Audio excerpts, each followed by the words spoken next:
كتاب جاءنا في دفتيه من الإعجاز ما امتدت قرون.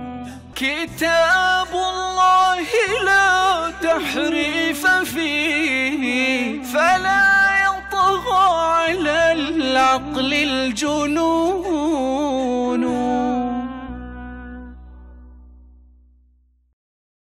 السلام عليكم. هل يوجد فرق بين الفترات التي غاب فيها الإمام والفترات التي وجد فيها الإمام؟ النظر إلى الفترات التي وجد فيها الإمام كان يعيش في حالة من الظلم والقهر عند الشيعة، فقد قالوا أن أبا بكر وعمر وعثمان اغتصبوا الخلافة من الإمام، وقالوا أن يزيد اغتصب الخلافة من الإمام، والحسن تنازل لمعاوية.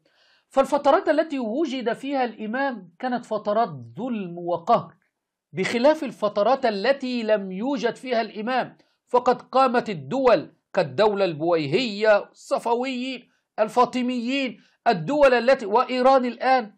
فالفترة التي لم يوجد فيها إمام أصبح لدى الشيعة قوة وسلطة ودولة، بخلاف الفترة التي كان فيها إمام كانت ظلم وقهر، وهذا يدل على بطلان هذه الإمامة. إلى عقلاء الشيعة.